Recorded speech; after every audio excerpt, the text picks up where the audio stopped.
Today I'm going to be talking about the B word, and no, not that B word. I'm talking about bankruptcy. I'm going to be talking about whether or not it's actually what it's all made up to be. I see videos out there making bankruptcy to be the worst thing in the world, so today I'm going to try to debunk this. So first things first, let's go through what we're going to cover in today's video. First, I want to just explain what Chapter 7 bankruptcy is, and then I'll easily segue into what Chapter 13 bankruptcy is. From there, I'm going to start going through whether or not you can keep your home or car if you file Chapter 7 bankruptcy or bankruptcy in general. And then finally, I'll wrap it all up with should you file bankruptcy. Okay, before I dive into all of this, keep in mind this video is purely made for informational purposes and should never be construed as any kind of legal advice. Alrighty, for this video, I want to try something fun.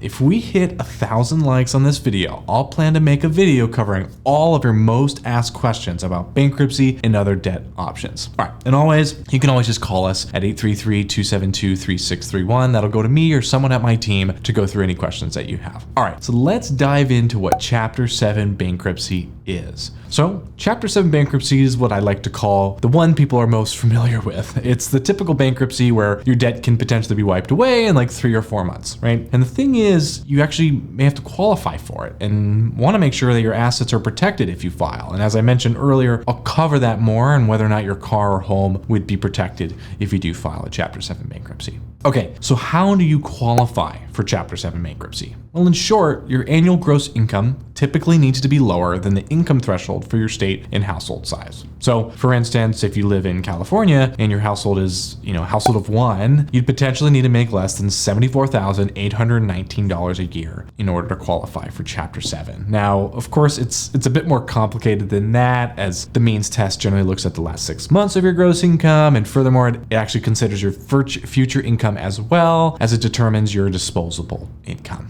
But to simplify it, we actually built a free Chapter 7 means test calculator. It's going to be linked in the description. This will help you estimate your qualifications based on your zip code. It's completely free, truly. It's completely free. You do not have to add your email address to see the results. You can just click on none of the above at the end of the calculator. Now, if you'd rather speak with someone from my team, you can call us at 833-272-3631. Or you can just click the option to be contacted at the end of the calculator, and then we'll give you a call directly. Alrighty, so let's quickly summarize what we've kind of learned so far about Chapter 7 bankruptcy. First, you generally need to qualify to file Chapter 7 bankruptcy, which is based on your income, household size, and state. 2, you don't necessarily lose assets if you do a Chapter 7, but Justin will talk about that later in the video, and I am Justin, by the way. I'm just talking about myself in third person for some reason. And then 3rd, you can take our free Chapter 7 calculator that will help you estimate your qualification and cost for your specific zip code. Okay, so let's now dive into Chapter 13 bankruptcy and kind of explain from a high level how that all works. I'll actually lead off with this.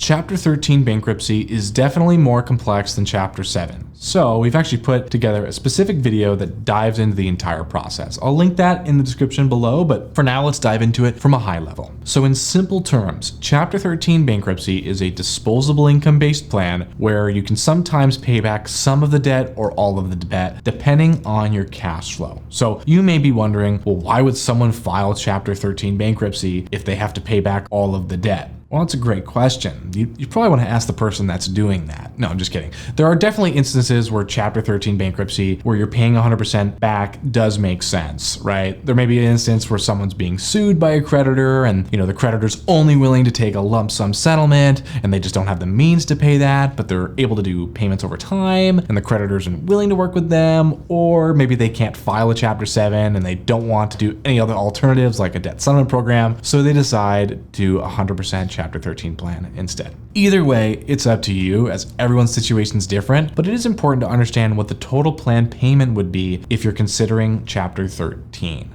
Now, I will say, when you take our Chapter 7 calculator, you can actually compare to a Chapter 13 bankruptcy by just selecting Chapter 13 as something you want to compare to at the end of the calculator. So if you want to compare both costs and options, you can feel free to take the Chapter 7 calculator below. Okay, so Chapter 13 bankruptcy plans typically last 3 or 5 years, depending on a few factors. And then most of the time, the attorney fees are actually paid during the plan, but are quite a bit more expensive than a Chapter 7 attorney fees. Okay, so now that I've kind of covered covered from a high level how Chapter 13 works, let's now dive into how assets are treated with Chapter 7 and Chapter 13. It's actually a relatively simple answer. So if you're filing Chapter 13, your assets should be protected, no problem. However, there are of course exceptions, so please confirm with your attorney. When it comes to Chapter 7 bankruptcy, most times assets are protected through your state's bankruptcy exemptions. So basically, most every state, not all, gives you almost an allowance, let's call it, that you can use to protect your assets. So for instance, let's say California states that you can have up to $600,000 in home equity and still keep your home. So then if you have $300,000 in home equity, then it should most likely be protected if you file Chapter 7.